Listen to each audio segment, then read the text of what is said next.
was the preservation of the independent provider mode. It was improving the work for the workers, improving the job for the workers, and improving the quality of care for the consumers. So in order for people around the country to look at this program and to see what we had done, I wrote this, and basically it's an interview process where I talk to consumers, talk to workers, talk to county board social services people, and talk to Board of Supervisor staff people and Board of Supervisor members to say, what was that process like for you? How did you decide that you were going to work with these other people? What kind of problems did you run into? What were the good things about it? What were the bad things about it? And it was a really, really, really interesting, fascinating, wonderful process. And so if you get a chance to look at that, you should, because it tells you a lot about who we are.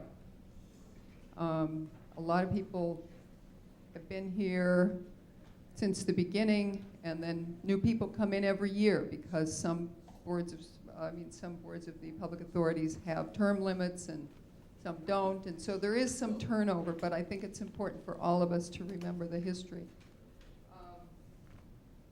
I think I'll stop. I have no idea how I'm doing on time.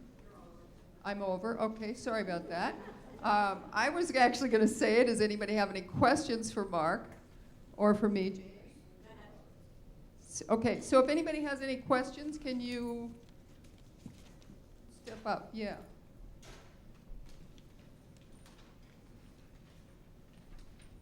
I am Jacqueline, but my question is specifically about what you were talking about, the history. Is that in this book? I'm visually impaired, so can you just reference page numbers when you speak? Okay, so you have two books. One is a yellow one, which is the actual agenda. It's a spiral binder. And the other one is this Collaborating to Improve In-Home Supportive Services. And that actually is kind of a researchy kind of report that actually is on somebody's website and is, published by the Paraprofessional Healthcare Institute. Yeah. Which? Yeah, I don't know. I can check on the one from the Paraprofessional Healthcare Institute, Jacqueline. Okay, thank you. Any other questions? Okay, so let me hand the... Thanks, Janet. It's always nice to hear from somebody that's been there and done that, was in the trenches and fought so hard for all of us. I just wanted to go back a little bit.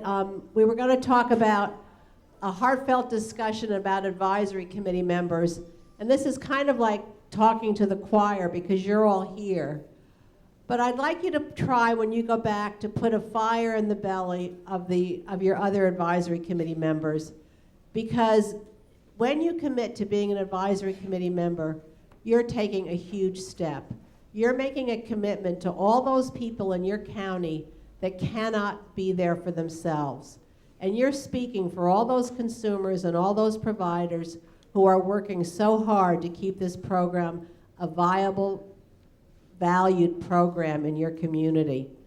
And it takes some work. You're not just there to take up a seat. You're not just there to have lunch if you're lucky enough to have lunch provided for you, or your cookies or your tea. It comes with a commitment on your part to educate yourselves, to become knowledgeable about what's going on, to continue to become knowledgeable. It's a stiff learning curve, and we understand that. That's why Usika's here, to help you learn with that curve. And throughout this conference, you'll learn of some other things that we're doing to help you improve that learning curve. But you have to be passionate about this too. And the passion is what gets you through. That passionate commitment to the consumer control piece that Janet was talking about. That is so vitally important. And so many people would love to take that away from us. We can't let that happen. It's a constant vigil fight. So, and you've got to get the other people in your advisory committee to understand that people do not want us to have IHSS. Look at the fight we've just gone through with Schwarzenegger and with the state. It has been a bloody battle, and it's not fun, and it's not over, guys. We're going to continue to fight that battle. So each and every one of the members on your advisory committee have got to make the commitment to fight that battle, to be involved, and you guys that are here have got to take that back to your committees to let them know.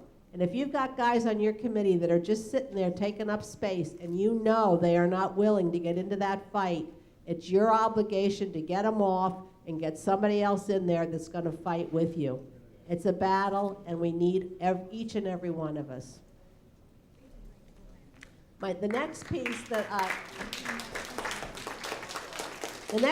I wanted to talk about, and it's going to be very, very brief, and both Mark and Janet alluded to it, was the independent living piece. And IHSS didn't come out of a vacuum. There was a big, huge independent living history movement that came before this. And it's been ranked with the whole disability, not disability, but the civil rights movement. Disability history is in congruence with the civil rights movement. And what it says, the philosophy is, nothing about us without us, that we have the right, those of us with disabilities, whether they be acquired or having been from birth, that we have the right to live in the community in the least restrictive environment, which comes back to Olmsted, but that we have our viable folks and that we have these inherent rights that are ours. And we fought, the disability history movement really started in the 50s and into the 60s, was coming very, very strong with Ed Roberts, whose name we just talked about at Berkeley. He and his Berkeley buddies were the ones that did the first independent living center up in Berkeley. And I'm not going to go on and on with this because it's a very long history, but a very, very vital, viable one that you guys need to know and understand because it is so fundamental to the in-home support services model of consumer control. And unfortunately, I wanted to have a whole lot of websites, but in your blue book, there's a thing about Disability History Week. I'm not quite sure where it is. Oh, here it is. Disability History Week, October 10th through 16th, and I want to really laud Yo Disabled and Proud, which is a sub-organization of California Foundation of Independent Living Centers. These are the youngsters coming up with disabilities, our young folks between 18 and 26 that are part of this organization. And they got Disability History Week through the legislature. Fran? You said blue, but people are looking for the blue. Oh, did I say blue? Yellow. Yeah, yellow. Blue and yellow, it's close. Thanks, Fran. Page 18? Okay, and also on this Disability History Week blurb is their website. And I would like you to go to www.yodisabledproud.org because on that website, they have links to a bunch of places where you can get information on disability history. And there's a little bit in the handouts we've included in your blue booklet on the history, but there's other articles that give you a lot more information. And I think that you would really benefit from those. My memory is so bad. I'll think about it and I'll throw out a book that I think you should all read if you have a chance on disability history. It's right on the tip of my tongue. Another place too is the CFILC website, and you can go there and get some links. As I said, I'm not going to go on and on about this because our agenda is very full. But I really think, in those quiet hours of the evening when you have nothing else to do, click on that website and just read an article or two because I think you'd really benefit from the information. Okay, moving on. Our next agenda item is a little history of AB 1682, and John Stansberry, consultant with SECA, is going to speak to that. This, we have it the right. Yeah. Well, it's advisory committee and citizen governing board, nuts and bolts. Not the, no, not.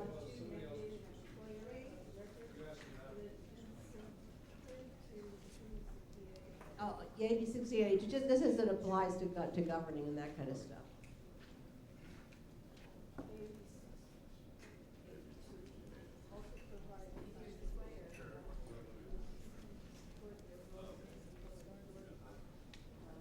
Hi, I'm John Stansbury, and I want to tell you I was just so excited sitting in this chair here and seeing you all here, and what a wonderful turnout.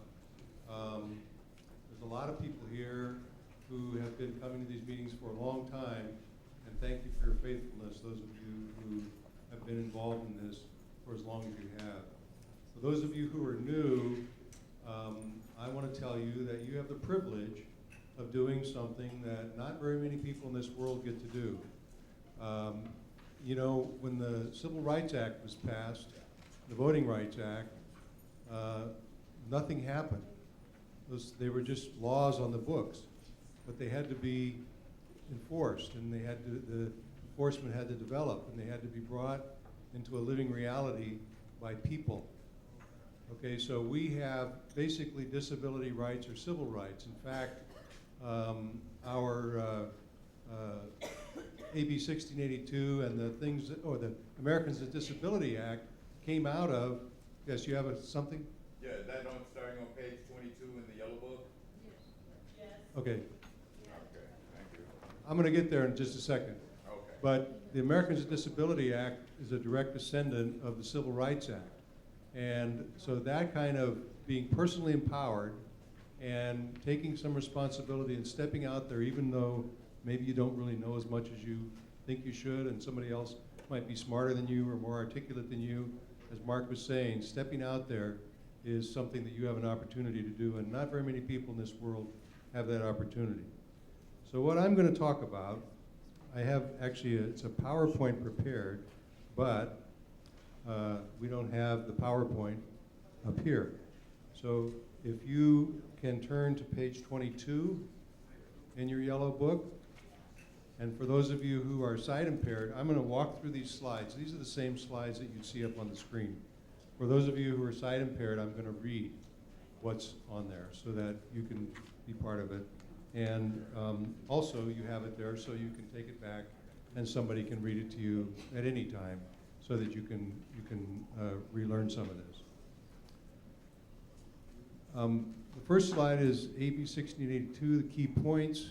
So one of the things that happened, and you're all going to be, many of you are going to be surprised about this, is the actual intention of the legislature when AB 1682 was passed was that public authorities would be separate legal entities, separate from the county.